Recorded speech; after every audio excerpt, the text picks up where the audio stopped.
नमस्कार साथियों, मेरा नाम है नीलेश कुमार। हम सभी इंडियन पॉलिटिक्स सब्जेक्ट पढ़ रहे थे जो कि एम लक्ष्मीकांत जी के द्वारा लिखे गए हैं। प्रीवियस चैप्टर्स में हम लोगों ने salient features of the Indian constitution, criticism of the Indian constitution, ये सभी को देखा। आज से हम लोग प्रीएम्बल ऑफ द कॉन्स्टिट्यूशन शुरू करेंगे, जिसको कि प्रस्तावना कहते हैं हिंदी में।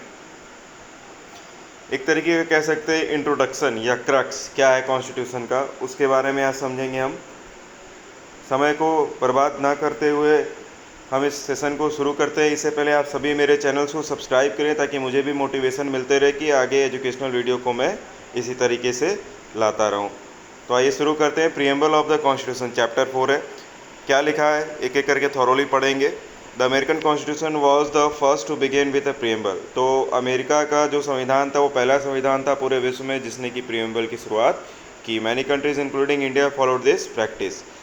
The term preamble refers to the introduction or preface to the constitution. It contains the summary or essence of the constitution. जैसा कि मैंने पहले ही बताया कि एक क्रक्स होता है, समरी होता है संविधान का। N.A. Palkhivala, an eminent jurist and constitutional expert, called the preamble as the identity card of the constitution. जिस तरीके से आइडेंटिटी कार्ड एक पर्टिकुलर पर्सन के बारे में बताता है, सेम उसी तरह प्रीएम्बल क्या है, संविधान का आइडेंटिटी कार्ड है। आगे बढ़ते हैं।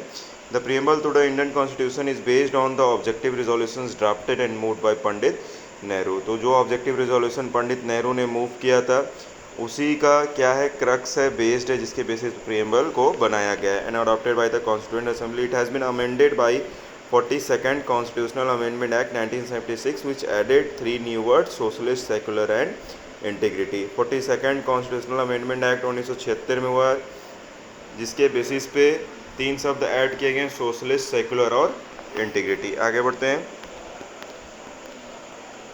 क्या क्या प्रीएम्बल में टेक्स्ट दिए गए हैं ये बहुत ध्यान से समझना है हमें, क्योंकि आपको क्वेश्चन दे देगा और उसमें ऑप्शन दे देगा कि ये चीज़ क्या है। इसमें वो 4 ऑप्शन देंगे, ये ऐड है कि नहीं है, ये वर्ड है कि नहीं, वो सभी चीज़ के बारे में। तो आइए देखते हैं।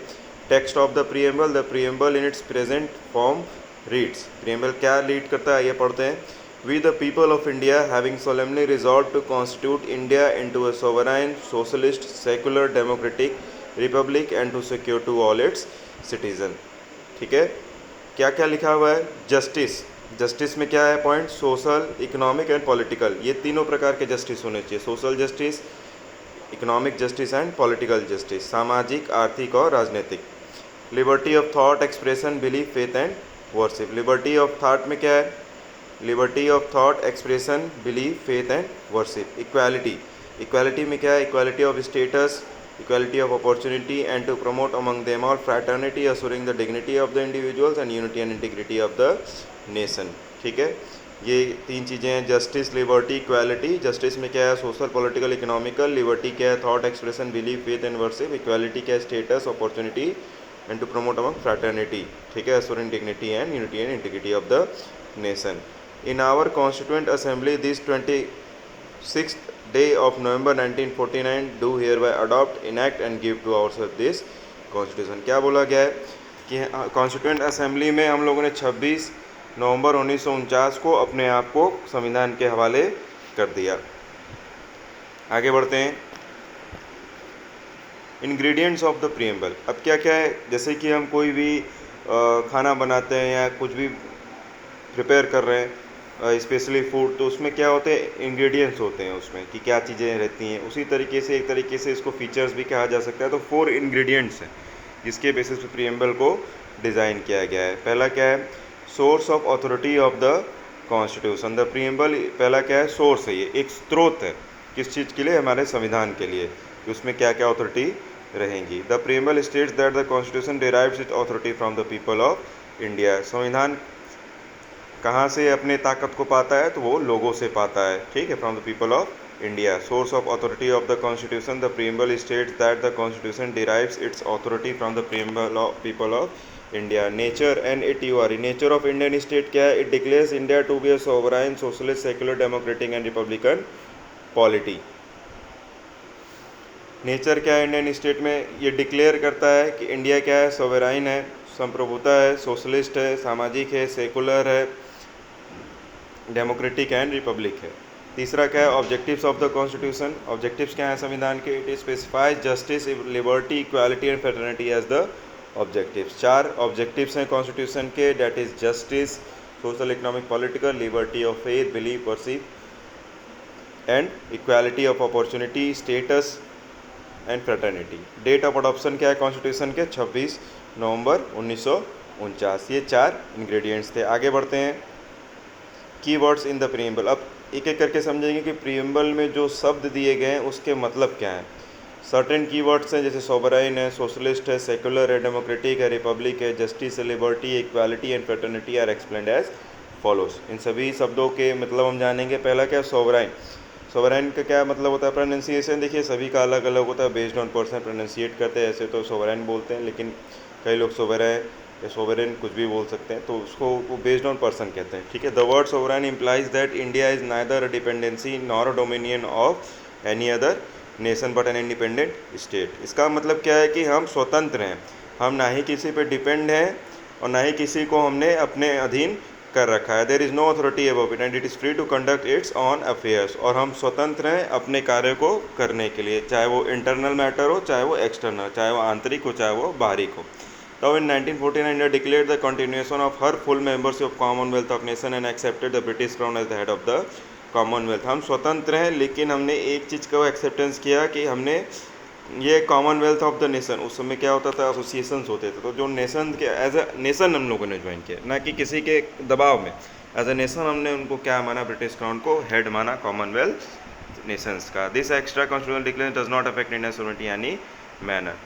Further, India's membership of the United Nations also in no way continuation or limitation or sovereignty। हम लोगों ने यूनाइटेड नेशन ऑर्गेनाइजेशन को भी ज्वाइन किया, but as a country, not as a dominion की कोई किसी के कहने पर हम लोगों ने ज्वाइन किया। Being a sovereign state, India can either acquire a foreign territory और cede a part of territory in favour of a foreign state. Sovereign state होने के नाते इंडिया, भारत क्या है, किसी भी फॉरेन टेरिटरी को अक्वायर कर सकता है या अपने टेरिटरी को किसी फॉरेन स्टेट को दे सकता है। दूसरा वर्ड क्या है, सोशलिस्ट। सोशलिस्ट का क्या मतलब है? Even before the term was added by 42nd amendment in 1976। जो ये सोशलिस्ट वर्ड है कब ऐड किया गया? 42वें संशोधन 1976 में जो हुआ था उसके बेसिस पे। ठीक। The constitution had a socialist content in the form of certain directive principles of state policy. कहने का मतलब है कि जो सोशलिस्ट है शब्द वो तो ऐड हुआ 42वें संशोधन 1976 के बेसिस पे, लेकिन उससे पहले भी सोशलिस्ट का मतलब पहले से ही उसमें दिया जा चुका था और उसके बेसिस पे काम होते आए हैं। क्या है आइए देखते हैं। किस बेसिस पे? DPSP के बेसिस पे, that is directive principles of state policy, जिसमें कि कहा गया है कि वेलफेयर स्टेट की संरचना की जाए। In other words, what was hitherto implicit in the constitution has now been explicit. जो पहले से ही संविधान में बया था अब वो ऊपर उभर कर आ गया है और उसको वर्ड दे दिया गया। More the Congress party itself adopted resolution to establish a socialist pattern of the society in its Avadi session as early as 1955 and took measures accordingly. Notably, the Indian brand of socialism is a democratic socialism, not a communistic socialism, also known as state socialism. क्या बोला गया है? जो Indian brand of socialism है वो democratic socialism है, लोकतांत्रिक socialism है, ना कि कम्युनिस्टिक सोशलिज्म है, जो कि जिसमें कि सिर्फ स्टेट और जो पद पे लोग बैठे हुए हैं या जो सरकार है उसी की बात मानी जाए। लेकिन यहाँ पे क्या है, हमारा भारत क्या है, इसमें लोगों की भी बात मानी जाती है। Which involves nationalisation of all means of production and distribution and abolition of private property. कहने का मतलब क्या है कि जो भी चीज़ें हैं वो नेशनलाइज होगा, चाहे वो प्रोडक्शन जो भी इकोनॉमी में चीज़ें जो कि एम्प्लॉयमेंट प्रोवाइड करती है या कुछ भी करती है, प्रोडक्शन एंड डिस्ट्रीब्यूशन करती है, वो सभी चीज़ नेशनल पॉइंट ऑफ व्यू से देखा जाएगा, ना कि किसी की एक की प्राइवेट प्रॉपर्टी कहलाएगी। Democratic socialism on the other end hold faith in a mixed economy. और डेमोक्रेटिक सोशलिज्म क्या है, वो मिक्स्ड इकोनॉमी में बिलीव करती है, पब्लिक भी रहे प्राइवेट भी रहे, दोनों साथ साथ। लेकिन कम्युनिस्टिक सोशलिज्म क्या बिलीव करती है, सिर्फ पब्लिक है ना कि प्राइवेट रहे। ठीक है। As a Supreme Court is says democratic socialism aims to end poverty, ignorance, disease and inequality of opportunity. Indian socialism is a blend of Marxism and Gandhism leaning heavily towards the Gandhism socialism. क्या बोला गया है? Supreme court ने भी कहा है कि democratic socialism का मतलब होना चाहिए कि हम गरीबी को ख़त्म करें, इग्नोरेंस को ख़त्म करें, और बीमारियों को ख़त्म करें, और जो हमारे बीच में गैप है, इनइक्वालिटी है, बराबरी नहीं है, उसको भी ख़त्म करें। लेकिन हमारा जो इंडियन सोशलिज़म है वो किसका ब्लेंड है? मार्क्सिज्म और गांधीज़म का, लेकिन जिसमें सबसे ज़्यादा किसके टुवर्ड हम लोग झुके हुए हैं? गांधीयन सोशलिज्म के। New economic policy of liberalisation privatisation has however diluted the socialist credential of Indian state. जब हम भारी मंदी के कगार पे थे, हमारे पास पैसा नहीं था इकोनॉमी में, तब उस समय के फाइनेंस मिनिस्टर हमारे डॉक्टर मनमोहन सिंह जी ने न्यू इकोनॉमिक पॉलिसी लाया, लिबरलाइजेशन, प्राइवेटाइजेशन और ग्लोबलाइजेशन 1991 में। तब हमारा सोशलिस्ट क्रेडेंशियल क्या था, वो थोड़ा सा धूमिल हो गया। आज के लिए इतना ही, फिर से हम आगे कंटिन्यू करेंगे। तब तक के लिए जय हिंद, जय भारत।